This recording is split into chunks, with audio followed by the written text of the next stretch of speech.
para el Cambio continúa en este 1 de julio de 1900, del 2024, y como le decíamos antes de iniciar, de despedirnos en esta pausa, se cumplen 58 años.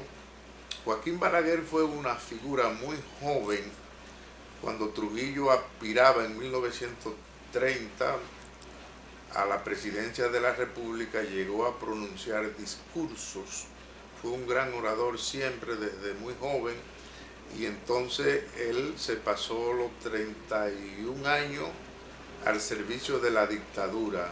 Fue un hombre, él mismo escribió un libro que lleva por título que era un cortesano de esa dictadura, pero en 1965 ya Juan Bosch, que fue el primer presidente elegido luego de que fue decapitada la tiranía trujillista, esa misma fuerza trujillista y balaguerista lo tumbaron, y haber tumbado a Juan Bosch produjo la revolución de 1965.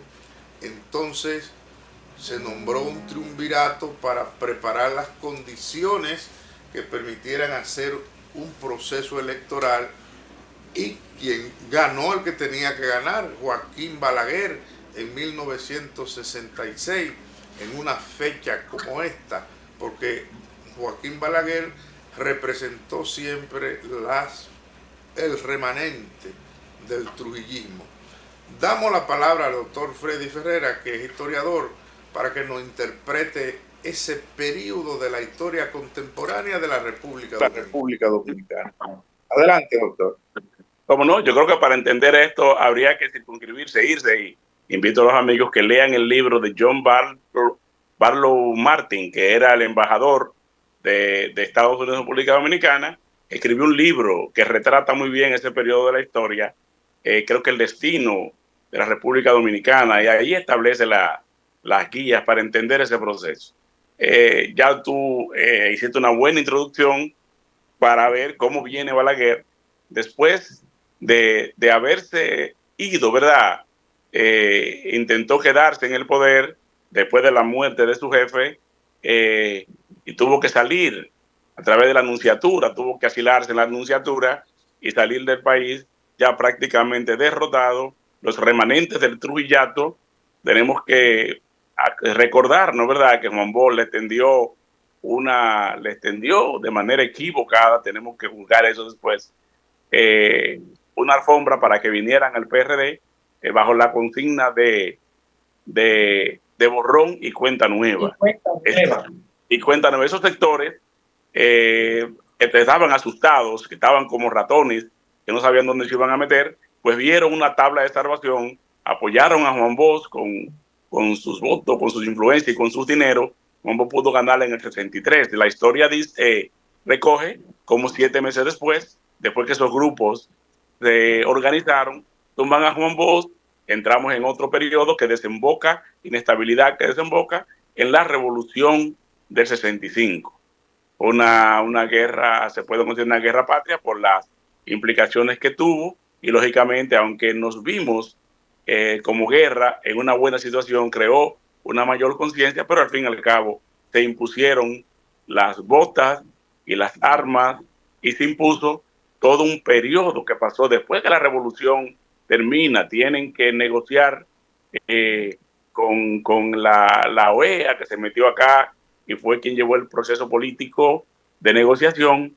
Pues prácticamente las fuerzas de la revolución fueron vencidas, sus líderes principales fueron deportados, con el eufemismo de nombrarlo en cargos diplomáticos, como pasó con Camaño. Lo mandaron a Europa, a Inglaterra como agregado militar, en la embajada de Inglaterra, y en fin, fue sofocada la juventud, fue también comenzada a perseguir, y lógicamente se crearon las condiciones para un nuevo proceso electoral viciado. Recuérdense que después de los acuerdos, ¿verdad?, para poner fin a la guerra del 35, no hubo el país siguió siendo invadido. No se fueron los invasores, sino que comenzó a llamarse como una fuerza de paz y se creó un conflicto que los historiadores llaman un conflicto de baja intensidad.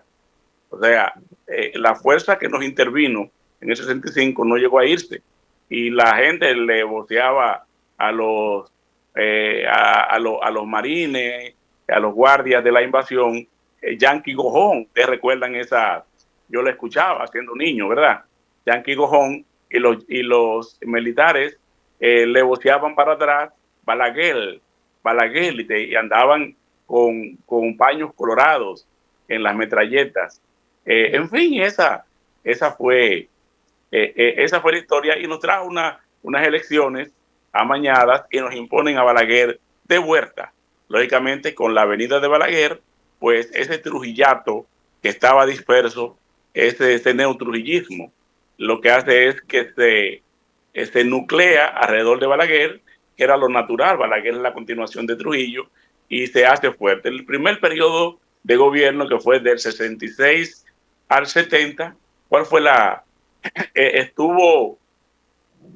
estuvo signado por una represión, estuvo signado por una represión atroz. Se comenzaron a dar la cacería selectiva, sobre todo de los sectores de izquierda que se dejaron ver durante la Guerra de Abril, y comenzamos a ver las desapariciones, la persecución, la muerte a mansalva de jóvenes en todos los barrios. En ese periodo, del 66 al 70, pasó una gran cacería. Recordamos, podemos mencionar nombres de muchachos que perdieron la vida, sobre todo en esos primeros 8 años. 66, 70, 70, 74, la invasión de la universidad. Ustedes recuerdan la muerte de Sagrario en plena universidad. Teníamos nosotros 12, 13 años, nosotros 3. Estábamos así un poquito más jóvenes. Doctor, yo no sé si usted es sobrino de Ramón Ferrera, pero él tiene un libro que se llama El Chapeo, refiriéndose a lo que Balaguer, en lo que mataron en el gobierno de Balaguer. Claro, claro. Y Balaguer, siguiendo la doctrina de no permitir el comunismo, de no permitir una nueva Cuba en el Caribe, pues hizo todo lo que tenía que hacer en el momento y lo hizo con si lo evalúan y los que estaban, lo que eran lo que lo pusieron en el poder, pues vieron en Balaguer una figura de primer orden, porque le permitía tener su política, implementar la política del chapeo bajito, como se llamaban en esa época, la creación de grupos paramilitares como la tristemente célebre La Banda, que primero era La Banda nada más, no le poníamos Colorada, después se le dio ese apellido Banda Colorada, pero era Colorada, era La Banda. Nosotros temblábamos cuando escuchábamos esa palabra, pero todos vivíamos en los barrios. Nosotros fuimos testigos de la muerte de una gran cantidad de muchachos jóvenes. Se introdujo una lucha entre los propios sectores de izquierda y fue este periodo, tú dices que evaluemos. Yo creo que lo principal es la represión, el encarcelamiento, la persecución y la muerte de una gran cantidad de jóvenes que Balaguer llamaba fuerzas incontrolables. Lamentablemente se venció la resistencia, se comenzó a introducir la droga a gran escala en el país. Eso nos dejaron las fuerzas interventoras. Lo que es el consumo de drogas comenzó a verse, comenzó a degradarse. Incluso hubo una política también de apertura y una gran cantidad de muchachos jóvenes, sobre todo provenientes de Macorís, de San Francisco de Macorís y de Baní, se le dieron visas y se fueron a Estados Unidos y allá formaron los ejércitos de la droga. O sea, que fue una invasión.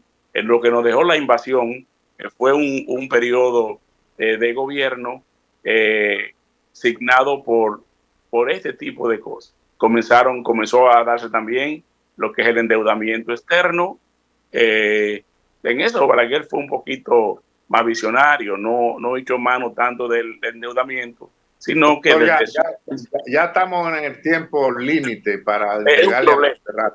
Sí, pues, y yo creo que sí, es bueno que si Montserrat está por allí, que puedan continuar con esto, pero al fin y al cabo, sí. Doctor, Juan Francisco se le olvida que a mí también me gusta la historia y he leído historia, porque en este tema prácticamente Jacinto Ascensión no tuvo una palabra. Entonces, también es bueno escucharme a mí porque yo también me gusta la historia y sé algo de historia. Lo que pasa es que el tiempo. Sí, pero que yo creo que para cerrar el espacio vamos a darle 2 minutos ahí a nuestro amigo. En un panel de televisión, bueno, un tema tenemos. Ojalá que Poncerrate entre, porque es que si no, entonces hay un tiempo. Pero que sepan que estamos 3 personas aquí haciendo el análisis y no lo estamos entrevistando a usted. Y es un tema también de forma, ¿entendió? Pero nada.